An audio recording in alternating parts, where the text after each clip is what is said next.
This channel does not promote any violent, harmful, or illegal activities. All content provided by this channel is meant for an educational purpose only. আবারও সেখানে গুলি চলেছে, যেটা জানা যাচ্ছে দুই দল চোরাচালানকারীর মধ্যে সংঘর্ষ, কয়েক রাউন্ড গুলি চালানো হয়েছে। মদের আসরে বচসা থেকেই সংঘর্ষের সূত্রপাত। তারপর কি হয়েছিল, পুলিশই বা এখন অবধি কি বলছে, সব ডিটেল আমাদের রিপোর্টার সুব্রতোষের কাছ থেকে জানবো। সুব্রতোষ। হ্যাঁ লিমা, কালিয়াচক থানার আকন্দবেরিয়া গ্রাম পঞ্চায়েতের পাক্কাকোট গ্রাম এবং সেখানে দুটো দলের মধ্যে সংঘর্ষ বাধে। তার মধ্যে অপরাজিত সরকার ওরফে কালু, সে আবার জানা যাচ্ছে যে কংগ্রেসের সমর্থক, সে গুলি করে অসীম মণ্ডল নামে এক তৃণমূল কর্মীকে এবং সে এখন আশঙ্কাজনক অবস্থায় একটি বেসরকারি নার্সিংহোমে ভর্তি। এবং আরও তারই এক আত্মীয় বিকাশ মণ্ডলকে হাসুয়া দিয়ে কোপানো হয় এবং এরা দুজনই এখন সেই বেসরকারি নার্সিংহোমে ভর্তি রয়েছে। এবং কালু সহ তার দুই সঙ্গী, যে অভিযুক্ত, সে দুই সঙ্গী এই রকি সিংহ, চিরঞ্জিত মণ্ডল এবং অপরাজিত সরকার ওরফে কালু, এই তিনজনকেই কিন্তু পুলিশ ইতিমধ্যেই গ্রেপ্তার করেছে। এর আগে থেকেই আজকে গোলমাল শুধু নয়, এর আগে থেকেই এই যে দুটো দল, দুটোই কিন্তু চোরাচালানকারী এবং এই দুটো দলের বিরুদ্ধেই অস্ত্র পাচার, মাদক পাচার সহ বিভিন্ন রকম মামলা রয়েছে এবং সেগুলো এছাড়াও এই এলাকাতে ত্রাস হয়ে থাকা, এলাকা দখল করা এবং নিয়মিতভাবে সন্ত্রাস চালানো ইত্যাদি অভিযোগ কিন্তু এর আগেও হয়েছে। আজকে একটি মদের আসরে দুই পক্ষের মধ্যে সংঘর্ষ বাধে এবং সংঘর্ষের পরেই কিন্তু এই দুজন বুঝতে পারছি কি অবস্থা। সুব্রতোষ, নজর রাখো। পঞ্চায়েত যেটা আছে রামনগর গ্রাম পঞ্চায়েত, তার সামনে একটা মদের কাউন্টার আছে, সেখানে অনেকে মদ খায়। ওখান থেকে ওরা বাড়ি ফিরছিল, ওরা দিয়ে আসছিল, দিয়ে আসার সময় যে একটা ৬-৭ জনের গ্যাং, সেটা আকন্দবাড়ি অঞ্চলে হামেশা সবসময় ঘুরে বেড়ায়, সেই গ্যাংয়েরই ৬-৭ জন ছিল। সেই ৬-৭ জন ধরে একজনকে গুলি করেছে, একজনের মাথায় বন্দুক দিয়ে আঘাত করেছে। আর এরা প্রতিদিনই এরকম করে বেড়ায়। আর আমাদের যেটা থানা আছে, থানার পুলিশ প্রশাসনও জানে এই ব্যাপারটা, সেটা ওরাও কোনো অ্যাকশন নিচ্ছে না। ওরা সব একটা অরুণ মণ্ডল নামে একটা গ্যাং আছে, অরুণ বলে, ওরই সব ছেলেপুলে গেলো। এটা যখন যাকে পারে এরকম করেই বেড়ায়। এটা আমাদের আকন্দবাড়ি অঞ্চলে এরকম ঘটনা এর আগে অনেকবার ঘটেছে। স্যালাইন সংকট কি ঝড় হয়ে আছড়ে পড়তে চলেছে রাজ্যের স্বাস্থ্যক্ষেত্রে? এই আশঙ্কা ক্রমশই জাঁকিয়ে বসছে, কারণ গুণমানের পরীক্ষায় ফেল পশ্চিমবঙ্গ ফার্মাসিউটিক্যালসের বিকল্প সংস্থা ফার্মা ইমপেক্সও। পরপর দুটি কোম্পানির স্যালাইন নিষিদ্ধ হওয়ায় চিন্তায় চিকিৎসক মহল। সরকারি হাসপাতালগুলিতে বিপুল পরিমাণ স্যালাইনের যোগান দেওয়া সম্ভব হবে কিভাবে? দুশ্চিন্তার মেঘ ক্রমশই ঘন হচ্ছে স্বাস্থ্য দফতরে। মেদিনীপুর মেডিকেলে প্রসূতি মৃত্যুর পর স্যালাইন বিতর্কে তোলপাড় হয় রাজ্য। ছত্রাক মেলায় শিলিগুড়ির সংস্থা পশ্চিমবঙ্গ ফার্মাসিউটিক্যালের স্যালাইন ব্যবহারে জারি হয় নিষেধাজ্ঞা। বিকল্প হিসেবে ফার্মা ইমপেক্সকে বরাদ দিয়েছিল স্বাস্থ্য ভবন। সিডিএসসিও অর্থাৎ কেন্দ্রীয় ওষুধ নিয়ামক সংস্থার পরামর্শে 22 দিনের মাথায় সেই সংস্থার উৎপাদন বন্ধের নির্দেশ স্বাস্থ্য ভবনের। কিন্তু সেই সংস্থারই ওষুধ এখনও আসছে সরকারি হাসপাতালে। রাজ্য স্বাস্থ্য দপ্তর বিজ্ঞপ্তি জারি করেছে, কে জানাবে? কোনো রকম কোনো নজরদারি নেই। ফার্মা ইমপেক্সের যে ওষুধ, সেই সমস্ত ওষুধ পেটি ভরে ফার্মা ইমপেক্সের সমস্ত ওষুধ চলে যাচ্ছে ওয়ার্ডে দেওয়া হবে। কিন্তু এটা স্টপ ম্যানুফ্যাকচারিং অর্ডার হয়ে গেছে। এগুলো নতুন, এটা ফার্মা ইমপেক্স স্টপ বলতে পারবো না, ফার্মা ইমপেক্সের স্টপ ম্যানুফ্যাকচারিং অর্ডার হয়ে বলতে পারবো না স্যার। কেন্দ্র রাজ্যের ড্রাগ কন্ট্রোল আধিকারিকেরা গত সপ্তাহে ফার্মা ইমপেক্সের বারুইপুরের প্ল্যান্ট পরিদর্শন করেন।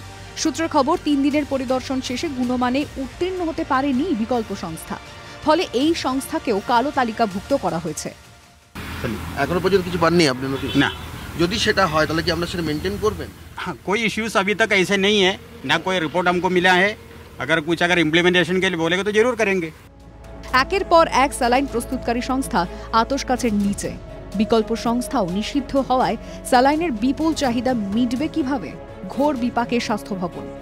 আর প্ল্যান ABC, এটা এত বড় একটা ব্যবস্থাকে চালাতে গেলে সেই প্ল্যানগুলি তো আমাদের করে রাখা দরকার, কিন্তু করা নেই কেন? যে এটাও কিন্তু একটা প্রাতিষ্ঠানিক দুর্নীতি, যেটা প্রশাসনিক এবং রাজনৈতিক মদতপুষ্ট। এই দুর্নীতি সদিচ্ছাকে যদি আমরা কোনো জায়গায় সহমতে না পৌঁছাতে পারি, রাজ্য সরকার যদি সহমতে না পৌঁছাতে পারে, তাহলে এইরকম মানুষের মৃত্যু এই গুণমান নেই ওষুধ দ্বারা বারবার মরতে থাকবে। পেশেন্ট এবং চিকিৎসক, তাদের মাঝে একটা জায়গা হচ্ছে চিকিৎসা ব্যবস্থা। এই চিকিৎসা ব্যবস্থার মধ্যে যারা আছে তারা ডাক্তারদেরকে হাতের পুতুলের মতো নাচাচ্ছেন। এবং সেই জায়গাটাই আমাদের কথা ছিল এবং সেই জায়গাটা নিয়েই আমাদের আন্দোলন ছিল। রোগী পরিষেবায় হাসপাতালে কার্যত লাইফলাইন স্যালাইন। প্রতি বছর রাজ্যের সরকারি হাসপাতালগুলিতে মোট 1,90,00,000 বোতল স্যালাইনের প্রয়োজন হয়। মাসের হিসেবে যা 16 লক্ষেরও বেশি। এর মধ্যে রিঙ্গার ল্যাকটেটের চাহিদা 60 লক্ষ বোতল আর ডেক্সট্রোজের চাহিদা 50 লক্ষ বোতল।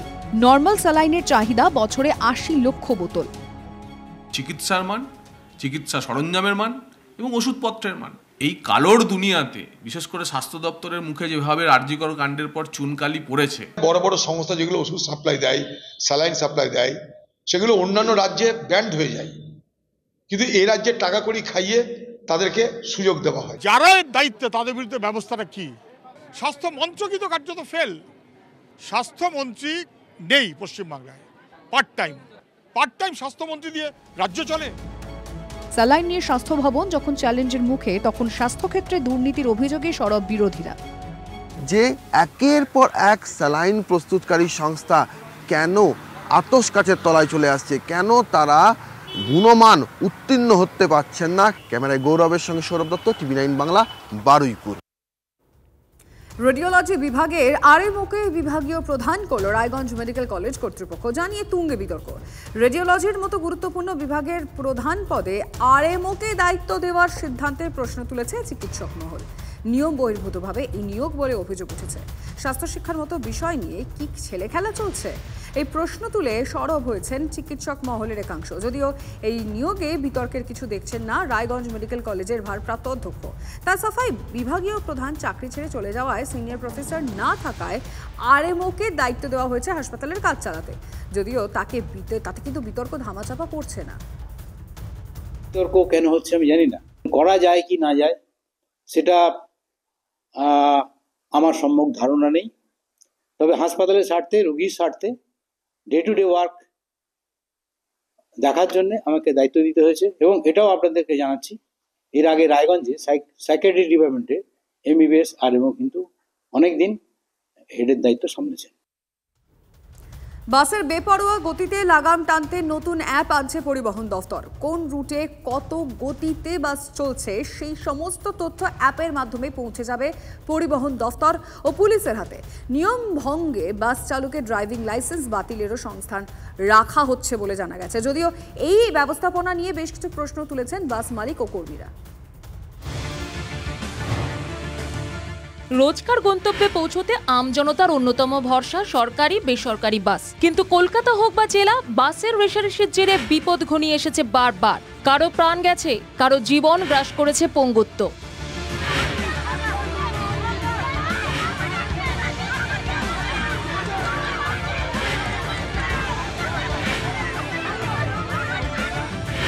তাই এবার বেপরোয়া গতি নিয়ন্ত্রণের জন্য বিশেষ অ্যাপের মাধ্যমে সরকারি ও বেসরকারি বাসের গতিবিধির উপর নজর রাখার সিদ্ধান্ত নিয়েছে পরিবহন দপ্তর। সরকারি বেসরকারি সকল ক্ষেত্রের বাস চালকদের জন্যই এই অ্যাপ ব্যবহার বাধ্যতামূলক।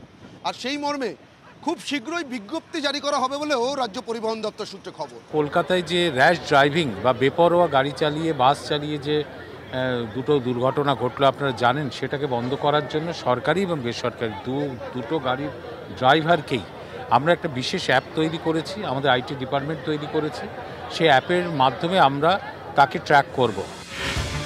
কিভাবে কাজ করবে এই অ্যাপ? পরিবহন দপ্তর সূত্রের খবর, দিনের শুরুতেই বাস চালকদের ওই অ্যাপ অন করে QR কোড স্ক্যান করতে হবে। তারপর শুরু হবে বাস পরিষেবা।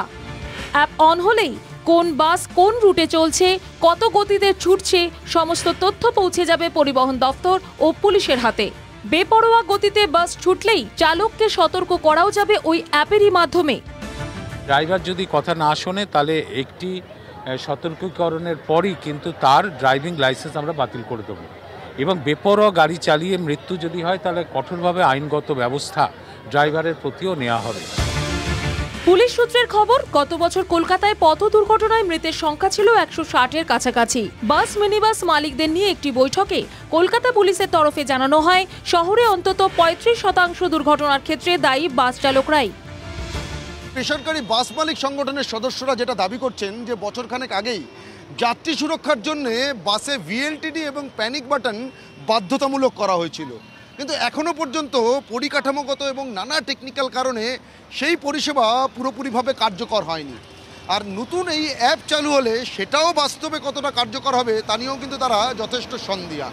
এগুলো সব সরকার লাগিয়ে দিয়ে গেছে, মানে কোনো গাড়িতে চোর ফোর উঠলে প্যাসেঞ্জার যাতে টিপলে পুলিশ চলে আসবে গাড়ির ধারে, এই বিষয়ে এটা লাগানো আছে। এই যে এইগুলো লাগানো, এগুলো কাজ করে না? এগুলো মনে হচ্ছে কাজ করে না, নাহলে প্যাসেঞ্জার টেপে যে গাড়ি তাহলে সঙ্গে সঙ্গে তো পুলিশ আসতে পারে না, সেও তো মনে হয় আসে না। অনেকেই প্রশ্ন তুলেছেন যে এর আগে পথদিশা অ্যাপ চালু করেছিল রাজ্য সরকার, তার কার্যকারিতা এখন কি? প্যানিক বাটনের মতো ব্যয় সাপেক্ষ প্রযুক্তি প্রয়োগ করার পরে তার কার্যকারিতাই বা কোথায়? তাই নতুন অ্যাপ উদ্যোগের খবরে খুব একটা খুশি হতে পারছেন না বাস মালিক সংগঠনের সদস্যরা। বাসে কোনো যাত্রী যে সুরক্ষার জন্য প্যানিক বোতাম টিপলে পরে সেটা আপনাকে ইসেতে যাবে, কন্ট্রোল রুমে যাবে, কন্ট্রোল রুম লোকাল থানাকে ট্রাফিককে ইনফর্ম করবে। কোথায় পরিকাঠামো না তৈরি করেই পরপর একটার পর একটা বোঝা আমাদের উপরে চাপিয়ে দিচ্ছে। ভিএলটিডি অ্যাপ্লিকেশনের ক্ষেত্রে আমরা যেটা দেখেছিলাম যে ভিএলটিডি ইমপ্লিমেন্ট করার পরও আমরা অতিরিক্ত আর্থিক বোঝা মাথায় নিয়েও তা কার্যকর হয়নি। এক্ষেত্রে যদি কার্যকর হয় তাহলে ভালো কথা, কোনো অসুবিধা নেই। যাত্রীদের স্বার্থের কথা ভেবে আমরা রাজ্য সরকারকে সমর্থন করছি।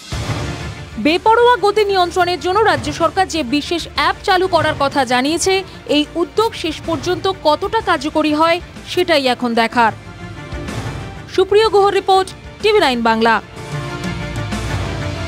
কলকাতায় বইমেলায় প্রকাশিত হলো কালো দিঘি উপন্যাস। লেখক উজ্জ্বল সিনহা জীবনের বাধা বিপত্তি কাটিয়ে মানুষ যেভাবে ঘুরে দাঁড়ায় তারই প্রতিফলন কালো দিঘি উপন্যাসে। বই প্রকাশ অনুষ্ঠানে উপস্থিত ছিলেন বর্ষিয়ান সাহিত্যিক শীর্ষেন্দু মুখোপাধ্যায়, শিক্ষামন্ত্রী ব্রাত্য বসু, সাহিত্যিক অমর মিত্র ও প্রচিত গুপ্ত, কবি শ্রীজাত বন্দ্যোপাধ্যায় ও প্রাবন্ধিক আলাপন বন্দ্যোপাধ্যায়। কালো দিঘি উপন্যাসটি উজ্জ্বল সিনহার দ্বিতীয় উপন্যাস। প্রথম উপন্যাস গত বছর বেরোলেও লেখালেখি আমি অনেকদিন করছি। একটা সময় এসে মনে হলো যে ভেতরে যেসব গল্প আছে সেই গল্প যদি এখনই না বলি তাহলে হয়তো দেরি হয়ে যাবে, আর বলা হবে না। কালো দিঘি একটা এক্সপেরিমেন্টাল উপন্যাস।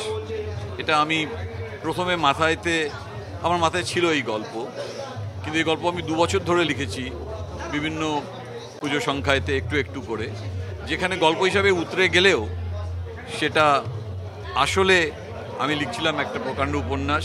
এক্সপেরিমেন্টাল বই, এক্সপেরিমেন্টালি লেখা। লেখক নতুন, একটু বয়সে নবীন নন, অনেক দিনে পুরোনো মানুষ, আর বাংলা সাহিত্য নিয়ে দীর্ঘদিন চর্চা করছেন, এটাও লেখা পড়লেই বোঝা যায়। নতুন লেখকের কোনো জড়তা নেই এবং শটান লেখা। আর বইটির মধ্যে একটা ম্যাজিক আছে, মানে এক বঙ্কা পড়ে যাওয়ার অভিজ্ঞতা থেকে এই বই পড়া যাবে না। এই বইটা একটু ধ্যান দিয়ে পড়তে হবে, একটু অভিনিবেশ সহকারে পড়তে হবে, যাতে ওই ম্যাজিকটা ধরা যায় আর সূত্রটাকে আবিষ্কার করা যায়।